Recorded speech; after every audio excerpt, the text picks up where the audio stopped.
Hi geniuses, welcome to the channel Science Wizard and इस channel में हम 6th, 7th, 8th की science पढ़ेंगे और 9th और 10th की केमिस्ट्री। और आज जो चैप्टर हम डिस्कस करने वाले हैं that is the chapter heat and its effect class 7 chapter 5। Okay, और इसके पहले 2 वीडियोस मैं इस चैप्टर पे बना चुकी हूँ। और आज जो हम टॉपिक डिस्कस करने वाले हैं, इन द लास्ट वीडियो मैंने जो टॉपिक डिस्कस किया था that is the expansion around us, और उसमें first 3 expansions from the living science book I have covered, and today we are going to discuss the next 3 expansion and what is temperature.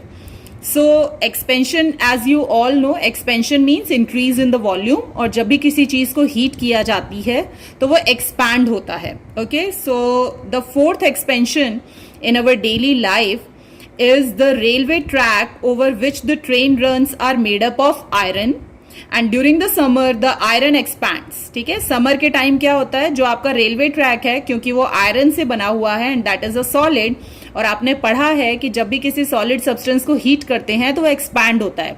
तो summer के time में due to the rise in temperature जो आपका track है, iron track, वो expand होगा।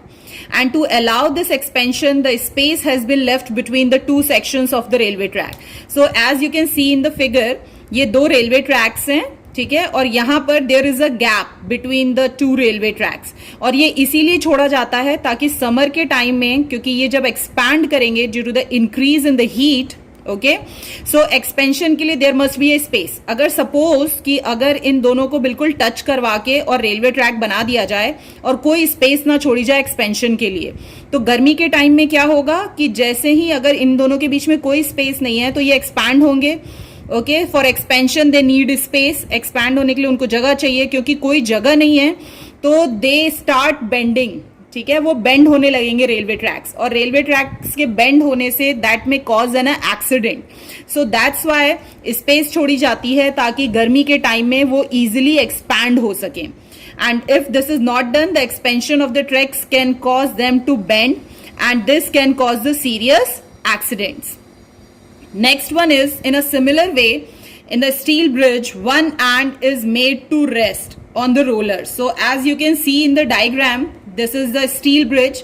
इसका जो एक एंड है यहाँ पे ये फिक्स कर दिया गया है, यहाँ पे कोई स्पेस नहीं छोड़ी गई है। ठीक है, क्योंकि समर के टाइम में जब भी टेम्परेचर इंक्रीज होगा तो ये एक्सपैंड होंगे, तो एक एंड के वहां पर उसको फिक्स कर देते हैं। और जो दूसरा एंड है, you can see that it the second end is put on the rollers, उनको रोलर्स पे रखा है। There is a space left for the expansion of the steel bridge during the summer. Okay, और यहाँ पे ये space क्यों छोड़ी है, ताकि जब वो एक्सपैंड हो तो उनके पास स्पेस होनी चाहिए, और अगर वहां पे एक्सपेंशन के लिए आप स्पेस नहीं छोड़ेंगे तो due to the expansion in the summer ये स्टील ब्रिज बेंड हो सकता है। ओके, और रोलर्स क्यों लगाए गए हैं, बेसिकली रोलर्स इसलिए लगाए गए हैं to decrease the friction. Okay, क्योंकि अगर यहाँ पर इसको बिना रोलर्स के आप इस स्टील ब्रिज, ये जो आपका पोर्शन है सीमेंट वाला, इस पे अगर आप इसको रख देते हैं तो वहां पर क्या होगा, जब वो एक्सपैंड होंगे तो they have to face the friction. Friction means वो फोर्स जो कि किसी भी ऑब्जेक्ट को मूव करने से रोकता है। ओके, सो यहाँ पे एक्सपेंशन फिर उतना इजी नहीं होगा। सो स्टील ब्रिज इजीली एक्सपैंड कर सके ड्यूरिंग द समर, इसीलिए यहाँ पर इनको रोलर्स पे रखा जाता है और स्पेस छोड़ा जाता है सो दैट एक्सपेंशन इजी हो सके समर के time. And now the last one is, when very hot liquid is poured in a glass tumbler, किसी भी कांच के बर्तन में जब आप बहुत गर्म पानी डालते हैं तो टम्बलर समटाइम क्रैक। ठीक है, तो वो जो कांच का ग्लास होता है आपका, वो कभी कभी क्रैक हो सकता है, और कभी ना कभी आप सबने ये फील किया होगा कि जब भी किसी कप को वॉश करके, ठीक है, तुरंत आपने वॉश किया है और उसको उसमें जब आप बहुत ज़्यादा गर्म कोई चाय या उबला हुआ पानी डालते हैं तो वो कभी कभी क्रैक हो जाता है। Why does it happen? This happen because the inner wall gets heated first and expands. ठीक है, तो जो ग्लास होता है, so as you can see, ये मेरे पास एक कांच का कप है, एंड इसमें देखिए आप, अगर आप देखेंगे तो there is a inner layer, ये इनसाइड लेयर है अंदर वाली, and this is the outer layer, okay, of the glass.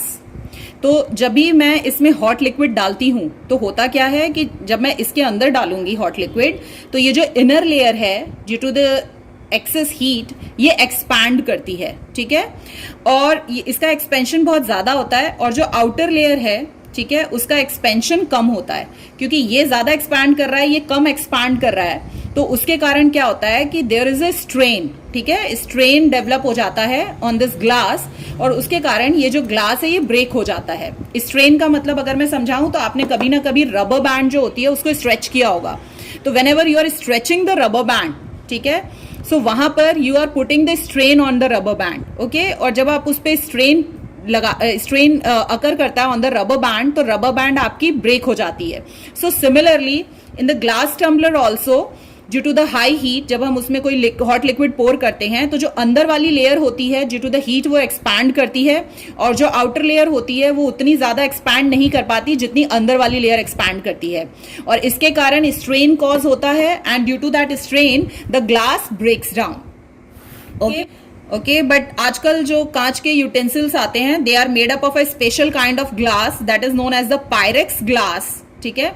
ये जो होता है इसका एक्सपेंशन बहुत लो होता है, ठीक है, due to the lower expansion, क्योंकि ये उतना ज्यादा एक्सपैंड नहीं होता है, सो इसके कारण ग्लास पे कोई स्ट्रेन अकर नहीं करता है और ग्लास क्रैक नहीं होता है।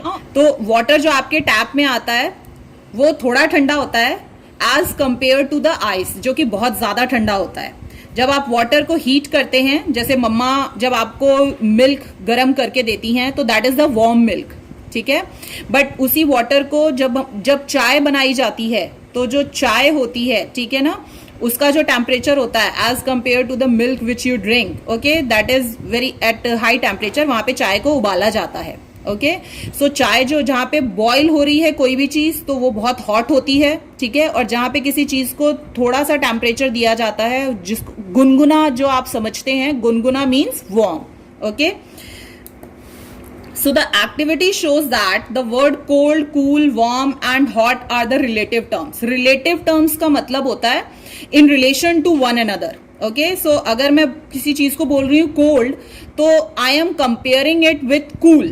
ठीक है, अगर मेरे पास कोई दो चीजें हैं cool या cold, तो एक चीज को मैं बोलूंगी ये थोड़ी कम ठंडी है तो ये cool है, ये बहुत ज्यादा ठंडी है तो ये cold हो गई, ठीक है, ये थोड़ा गुनगुना है तो वार्म है, पर ये बहुत ज्यादा गर्म है तो ये हॉट हो गया। So basically all these four are the relative term. Relative term means एक दूसरे के कंपैरिजन में आप ये वर्ड्स यूज करते हैं। We cannot use these terms to describe how hot और कोल्ड एन ऑब्जेक्ट इज। तो अगर मैं कोल्ड या कूल या वार्म या हॉट बोल रही हूं, तो उससे आपको एग्जैक्ट ये नहीं पता चलेगा कि जो सब्सटेंस है वो कितना ज्यादा हॉट है या फिर कितना ज्यादा कोल्ड है। If you touch a hot object and a cold object with your hands, you can feel the difference. तो आप जब भी कोई गर्म या ठंडी चीज छूते हैं तो you can easily feel the difference कि ये गर्म है और ये ठंडा है। However, you can only say that one object is hotter than another. और वहां पे आप सिर्फ यही बोल सकते हैं कि ये जो मैं आइस जो टच कर रहा हूँ ये बहुत ज्यादा ठंडा है, और ये जो पानी में टच कर रहा हूँ ये उससे थोड़ा गर्म है, ओके, कूल है बस। You cannot say by how much. अगर आपसे पूछा जाए कि वो उससे कितना ज्यादा गर्म है या कोई भी चीज उससे कितनी ज्यादा ठंडी है, तो exact figure you can't give. So therefore we need to know the degree of hotness and coldness of a body. So जैसे किसी भी चीज को मेजर करने के लिए वी हैव द यूनिट्स, वैसे ही किसी भी बॉडी की हॉटनेस और कोल्डनेस को मेजर करने के लिए we have the unit, okay. So the degree of hotness and coldness of a body is called its temperature. तो किसी भी बॉडी का अगर हमें टेम्परेचर पता चल जाता है तो वी कैन एग्जैक्टली टेल कि ये बॉडी इससे इतनी ज्यादा गर्म है या फिर इतनी ज्यादा ठंडी है। So temperature can also be defined as the quantity by which we can compare the hotness और कोल्डनेस ऑफ अ बॉडी। तो टेम्परेचर जो होता है उसको आप डिफाइन कर सकते हैं as the quantity, okay. Quantity mean कितना ज्यादा गर्म है या फिर कितना ज्यादा ठंडा है वो बॉडी उससे। Hotter a substance means higher its temperature. तो जितना ज्यादा सब्सटेंस गर्म होगा उसका टेम्परेचर उतना ही ज्यादा होगा। When you touch a hot object you feel hot. अच्छा, जब भी आप कोई गर्म चीज टच करते हैं तो वाई यू फील हॉट, और जब आप कोई चीज ठंडी टच करते हैं तो वाई यू फील कोल्ड। तो एक चीज हमेशा याद रखिएगा कि कोई भी चीज गर्म या ठंडी इसलिए लगती है क्योंकि जो हीट है वो फ्लो होती है from one body to another, okay. So जब भी आप गर्म चीज कोई टच कर रहे हैं, तो गर्म चीज टच कर रहे हैं मींस उसका जो टेम्परेचर है वो आपके बॉडी के टेम्परेचर से ज्यादा है। सपोज अगर मैंने कोई गर्म तवा टच किया है, तो जो तवा है उसका टेम्परेचर मेरे बॉडी के टेम्परेचर से ज्यादा है, तो जो हीट है वो हमेशा high temperature to low temperature flow करेगी। तो हाई टेम्परेचर किसका है? तवे का है, पैन का है, और लो टेम्परेचर किसका है? मेरी बॉडी का है। तो हीट कहां से कहां फ्लो करेगी? From that pan to my body. तो जब हीट आपके बॉडी में एंटर हो रही है, तो इसका मतलब कि आपको गर्म फील होगा। And similarly when you are touching the ice, जब आप किसी आइस को टच करते हैं, तो आइस का जो टेम्परेचर है वो आपके बॉडी के टेम्परेचर से बहुत कम है। तो वहां पर क्या है, आपकी बॉडी का टेम्परेचर ज्यादा है, आइस का टेम्परेचर कम है, तो जो हीट है वो कहां से कहां फ्लो करेगी? आपके बॉडी से निकलेगी और आइस में जाएगी। तो जब आपके बॉडी से हीट निकलती है बाहर, तो वहां पे आपको ठंडा फील होता है। तो कोई भी चीज अगर आपको गर्म लगती है वो इसीलिए लगती है क्योंकि हीट आपके बॉडी में एंटर हो रही है, और कोई भी चीज आपको ठंडी लग रही है तो इसीलिए लगती है क्योंकि हीट आपके बॉडी से बाहर जाती है। ठंड के टाइम में आपको ठंड क्यों लगती है? क्योंकि हीट आपके बॉडी से बाहर जाती है। इसीलिए जब आप स्वेटर पहनते हैं तो स्वेटर आपकी बॉडी की हीट को बाहर नहीं जाने देता। So that's why we feel hot and cold when we touch a particular hot and cold object. Okay? अब टेम्परेचर को मेजर करने के लिए we need some kind of unit. जैसे लेंथ को मेजर करने के लिए मीटर होती है, वेट को मेजर करने के लिए ग्राम और किलोग्राम होता है, वैसे ही टेम्परेचर को मेजर करने के लिए there are 3 units. One is the Celsius, second one is the Fahrenheit, and third one is the Kelvin. So now the first we are going to discuss about the Celsius scale. So the temperature on this scale is measured in degree centigrade. तो यहां पर एक चीज आपको याद रखनी है, ये जो स्केल होता है उसको सेल्सियस स्केल कहते हैं, और जो यूनिट होती है जिसमें आप मेजर करते हैं that is the degree centigrade.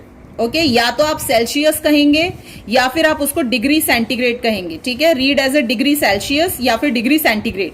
और इस स्केल पे जो सबसे लोअर टेम्परेचर होता है, ठीक है, lower fix point is 0 degree centigrade, और जो अपर फिक्स पॉइंट होता है, जो सबसे हाई टेम्परेचर होता है डिग्री सेल्सियस में या सेंटीग्रेड में, that is known as the 100 degree Celsius. So lower is 0 and upper is 100 degree Celsius. Next unit is the Fahrenheit scale. ठीक है, फ़ारेनहाइट स्केल में भी there is a lower fix point, and Fahrenheit scale में the lower fix point is 32 and the upper fix point is 212 degree Fahrenheit.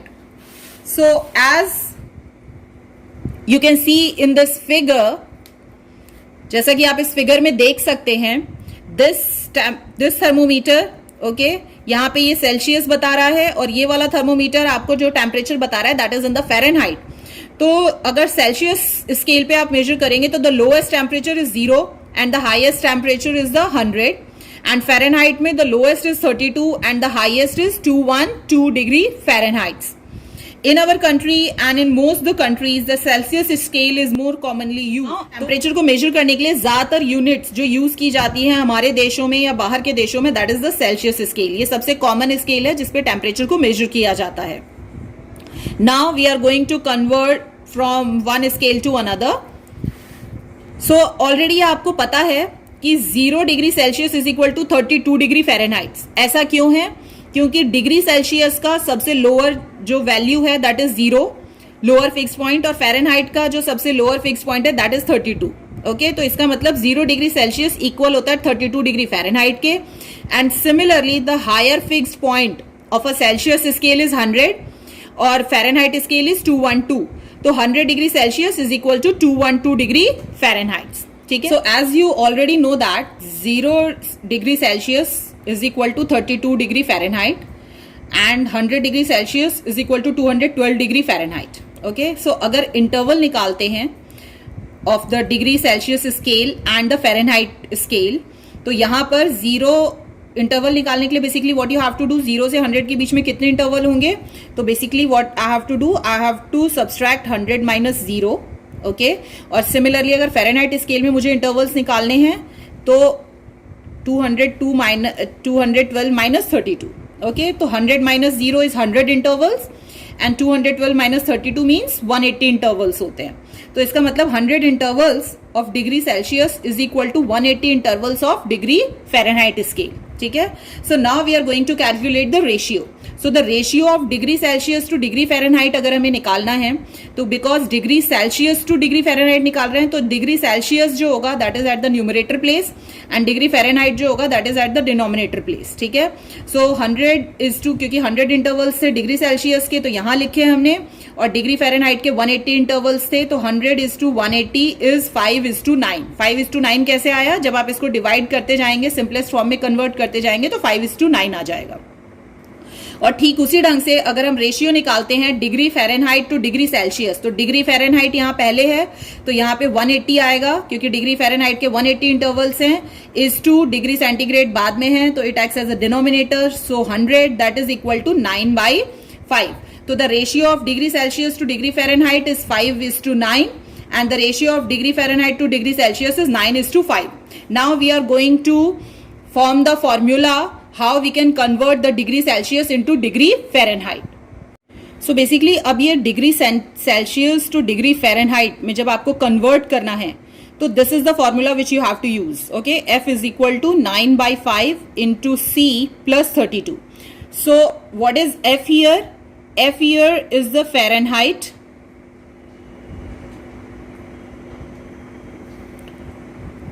Then 9/5 क्यों आया यहाँ पे? क्योंकि आप यहाँ पे डिग्री सेल्सियस को किस में कन्वर्ट कर रहे हैं? डिग्री फ़ारेनहाइट में. ओके, तो फ़ारेनहाइट में आप कन्वर्ट कर रहे हैं. सो बेसिकली यहाँ पे the ratio which you have to considered is degree Fahrenheit to degree Celsius. तो यहाँ पे degree Fahrenheit to degree Celsius कौन सा रेशियो है? 9:5. ठीक है. तो यहां पर हम फ़ारेनहाइट में कन्वर्ट कर रहे हैं तो यहां पर जो हम रेशियो लेंगे फ़ारेनहाइट टू डिग्री सेल्सियस लेंगे. सो इसीलिए हमने यहां पे लिखा है 9/5. Okay, then you have to multiply it with C. C क्या है? The temperature in Celsius, degree Celsius. ठीक है.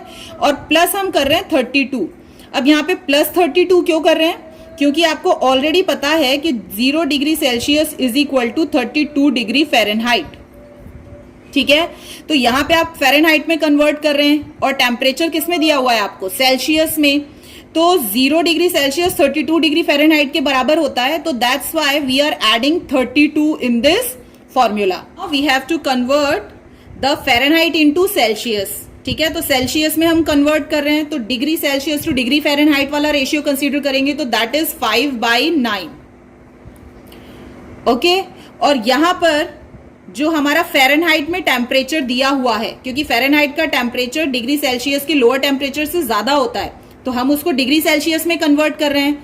तो 0 degree is equal to 32 degree Fahrenheit. तो यहां पर बेसिकली हमें इसमें से 32 माइनस करना पड़ेगा to convert it into the Celsius scale. F minus 32.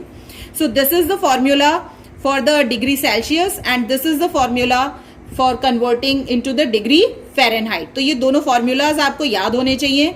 ये कैसे बने ये आपको याद रखने की जरूरत नहीं है. जस्ट टू एक्सप्लेन यू कि कैसे हुआ है ये, I have explained it here. Now we are going to discuss the numericals which are given in your book. So first example is you have to convert 10 degree Celsius to the degree Fahrenheit. Okay, so degree Celsius को degree Fahrenheit में convert करना है तो यहाँ पे मुझे Fahrenheit वाला formula use करना है. तो what is the formula of the Fahrenheit? 9/5 into C plus 32. So I have to write the formula first. So 9/5 into what is the C? C is the temperature in the degree Celsius. तो कितना temperature दिया हुआ है? 10. तो into मैंने 10 कर दिया और प्लस 32. ओके. सो 9/5 इंटू 10 आप करेंगे तो यू कैन कट द 10. 5 2 ज़ा 10. ओके. फिर यहाँ पे आ गया आपका 9 2 ज़ा 18 और प्लस 32. तो ये हो जाएगा 8 9 10 3 4 और ये 1 5. सो the answer is 50 degree Fahrenheit. Similarly अगर आपको फ़ारेनहाइट को डिग्री सेल्सियस में कन्वर्ट करना है तो C इज इक्वल टू, क्योंकि यहाँ पे सेल्सियस में कन्वर्ट करना है तो आप सेल्सियस वाला जो फॉर्मूला है वो यूज करेंगे. तो C इज इक्वल टू कितना होता है? 5/9 F minus 32. सो मैंने यहाँ 5/9 F minus 32 लिया है. 5/9 what is the F? F is the temperature in the degree Fahrenheit. तो that is 95 minus 32.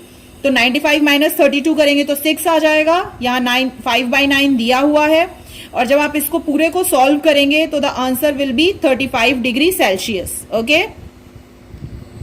Now the next question is At what temperature are the reading on the Celsius and Fahrenheit scale the same? क्योंकि जो lower fix point है और अपर fix point है Celsius और Fahrenheit का, that is different. तो ऐसा कौन सा टेम्परेचर है दोनों ही स्केल्स में, ठीक है, जहां पे जो रीडिंग है वो बिल्कुल सेम आए दोनों स्केल्स की। ओके, तो वो हम देखते हैं कैसे सॉल्व करेंगे।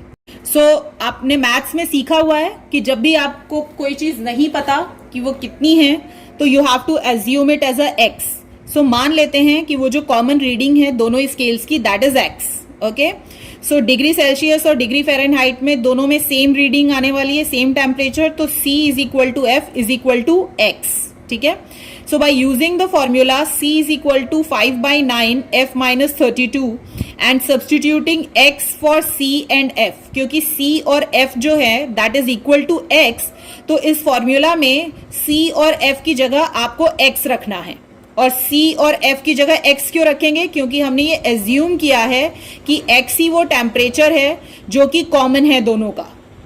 तो यहां पर X is equal to 5/9 x minus 32, मैंने C की जगह भी x रखा और F की जगह भी x रखा। And then you have to solve this whole process, ये आपने मैथ्स में सीखा हुआ है।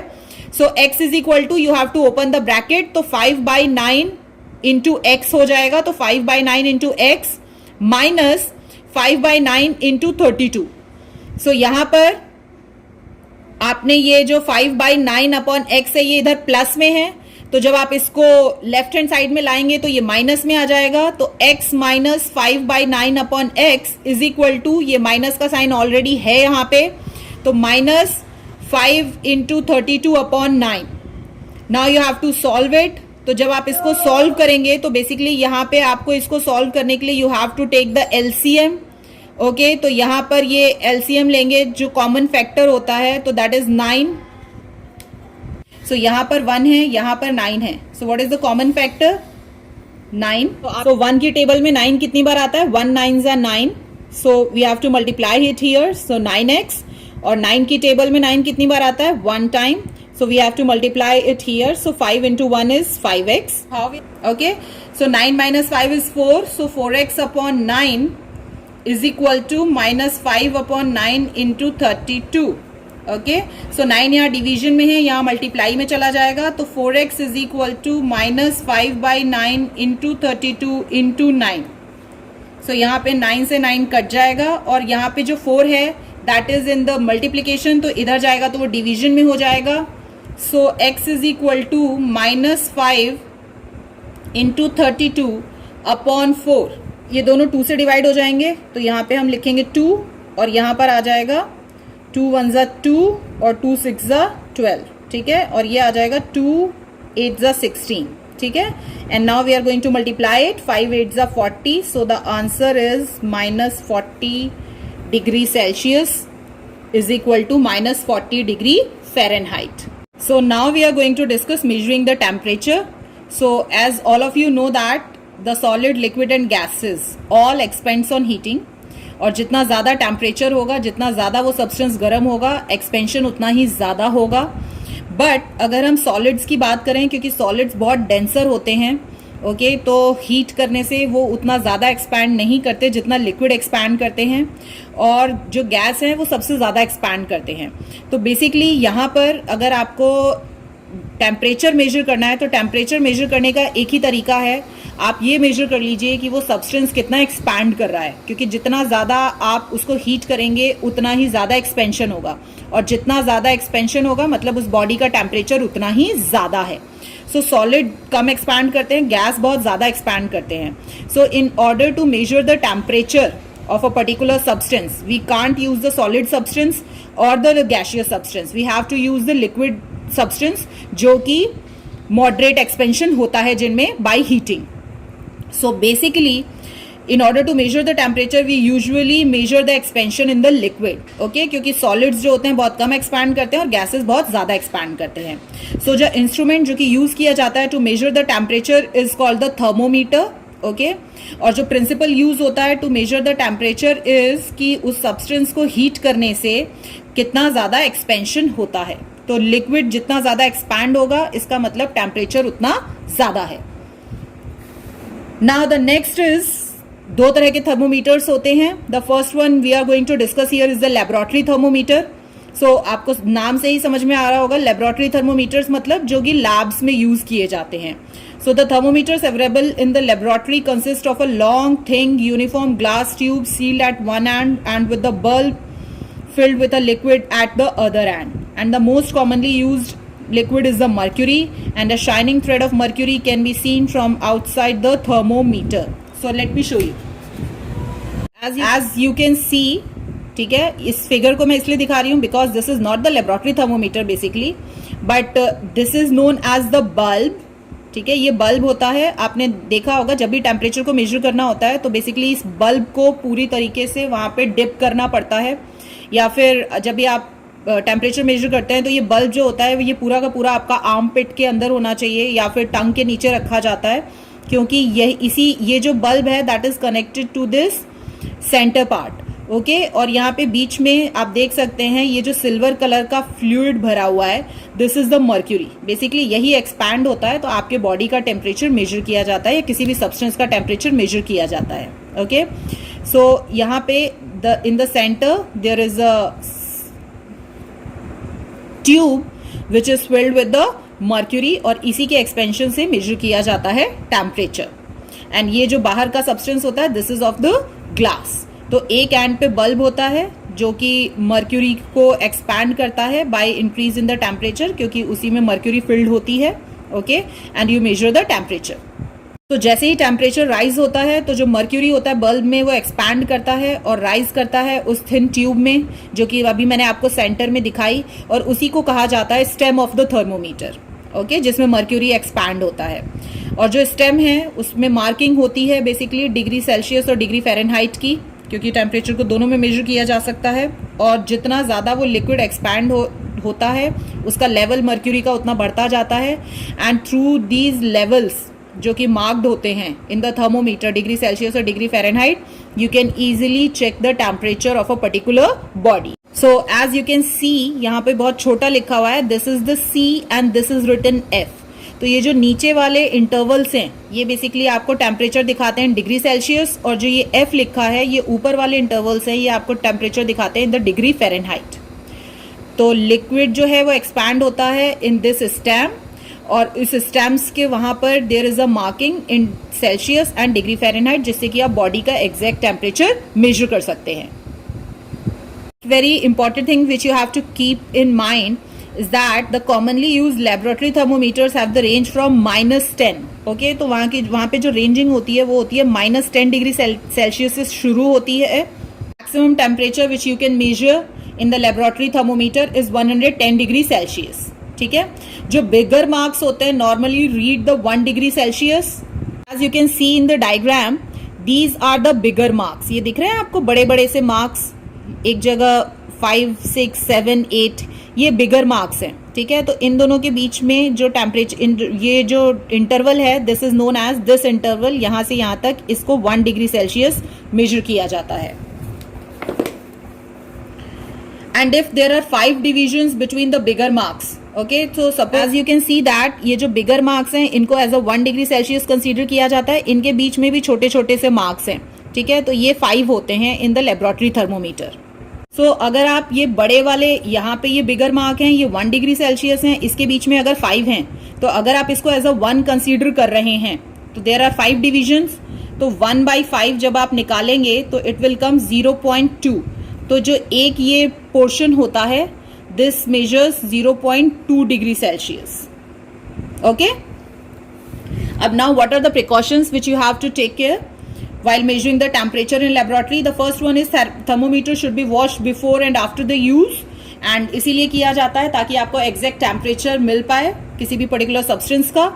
Thermometer is delicate क्योंकि वो glass का होता है, and it should be handled with care to avoid the breakage, क्योंकि वो अगर गिर गया आपके हाथ से तो it can break down.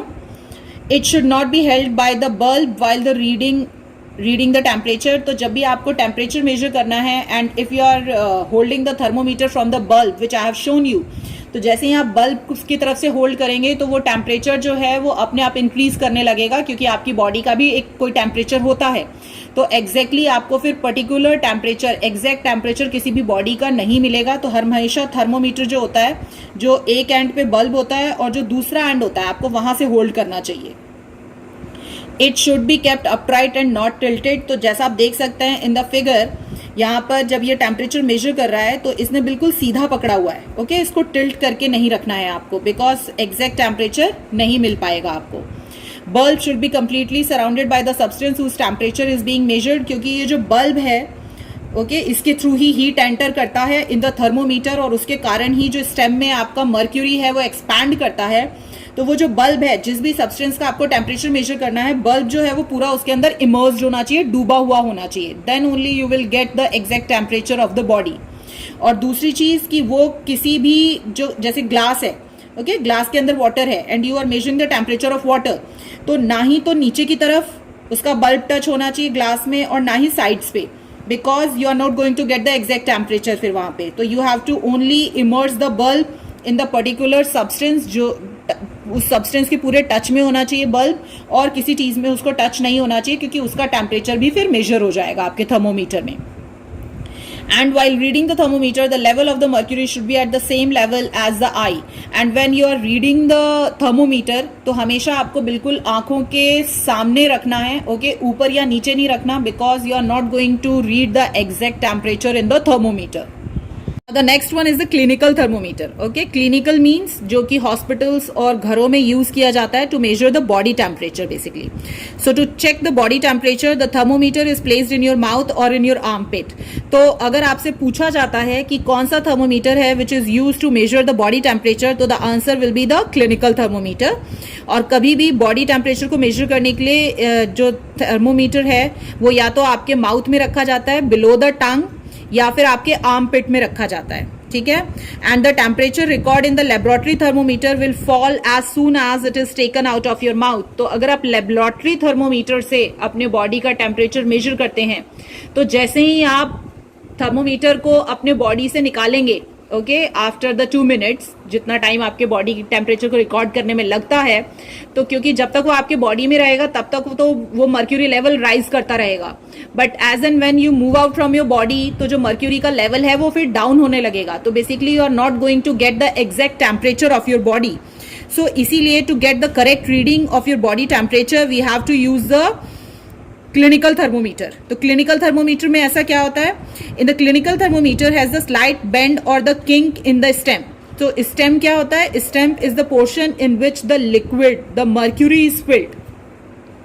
This is the bulb, okay, and this is the stem in which the mercury is filled, ठीक है। सो when you are keeping this bulb below your tongue or in the armpit, so the mercury in this stem start expanding, और वो expand होने लगता है और temperature rise होने लगता है, ठीक है। बट जैसे ही आप उसको अपनी बॉडी से बाहर निकालेंगे, तो जो मर्क्यूरी, क्योंकि बाहर का टेम्परेचर कम है, तो मर्क्यूरी कॉन्ट्रैक्ट होने लगेगा, और कॉन्ट्रैक्ट होने के कारण आपको एग्जैक्ट टेम्परेचर नहीं पता चलेगा।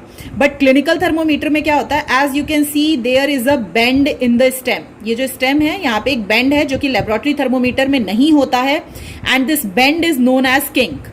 सो when the thermometer is taken out of your mouth, the liquid in the bulb contract, तो वो जो स्टेम में मर्क्यूरी है वो कॉन्ट्रैक्ट होगा, और जो मर्क्यूरी कॉलम है वो ब्रेक हो जाता है एट द किंक। तो वो जो बेंड है वहां पे आके मर्क्यूरी कॉलम आपका ब्रेक हो जाता है, और उसके कारण क्या होता है कि जो लेवल होता है मर्क्यूरी का स्टेम में वही रहता है जो आपके बॉडी टेम्परेचर के वक्त था। सो बेसिकली यहाँ पे किंक का क्या फायदा है, किंक होने से वहां पे जो मर्क्यूरी का कॉलम है वो ब्रेक हो जाता है, और जो मर्क्यूरी है वो फर्दर कॉन्ट्रैक्ट नहीं होता है, वो लेवल मेंटेन रहता है। तो exactly you are going to measure the exact temperature of your body. एंड इसीलिए जब भी आप बॉडी टेम्परेचर मेजर करते हैं, अगर आप ऑटोमेटिक वाला यूज नहीं कर रहे हैं, normal thermometer if you are using, so वहां पर क्या होता है कि आपको जर्क करना पड़ता है, okay, to reduce the level of mercury in the stem. क्योंकि वो किंक में ब्रेक हो गया है, अब वो मर्क्यूरी का लेवल उतना ही रहेगा. So before measuring the next temperature basically you have to give a jerk. Okay, झटके मारने पड़ते हैं ताकि वो जो मर्क्यूरी का लेवल है वो डाउन हो सके, और फिर आपको जो नेक्स्ट टेम्परेचर आप मेजर करने वाले हैं वो आपको एग्जैक्ट टेम्परेचर आप मेजर कर पाएं. नेक्स्ट, जो नॉर्मल बॉडी टेम्परेचर होता है किसी भी हेल्दी पर्सन का, अगर सेल्सियस की बात करें तो 37 डिग्री सेल्सियस होता है, और फ़ारेनहाइट की बात करें तो 98.6 डिग्री फ़ारेनहाइट होता है. एंड अगर ये इससे ऊपर जाता है तो इसका मतलब the person has the fever. Okay, and it does not go below the 35 degree Celsius, और किसी भी पर्सन के बॉडी का टेम्परेचर 35 डिग्री सेल्सियस से नीचे नहीं जाएगा. And above the 42 degree Celsius. तो जो मिनिमम टेम्परेचर हो सकता है किसी की बॉडी का, अगर सेल्सियस में बात करें तो 35 and the maximum is 42. And similarly the clinical thermometer has the range from 35 to 42, क्योंकि लोएस्ट टेम्परेचर 35 ही हो सकता है और मैक्सिमम 42 हो सकता है. तो जो सेल्सियस है वो 35 से 42 तक ही रहता है उसमें स्केल. फ़ारेनहाइट में कहाँ से कहाँ तक रहता है? From 94 to 108. इससे ज़्यादा फीवर नहीं हो सकता और इससे कम भी फीवर नहीं हो सकता किसी का fever in the body temperature. So 94 is the lowest body temperature which is marked in the thermometer, and 108 is the highest body temperature which can go, okay, during the fever. So this is it about the chapter heat and its effect, and I hope आपको chapter समझ में आया हो. And if you are having any kind of doubt in this chapter, जो कोई भी चीज़ आपको समझ में नहीं हो, you can definitely ask me in the comment section. I will make the video on that also. And if you like the video, then please press the like button, subscribe to the channel, and you can share with your friends also. Thank you.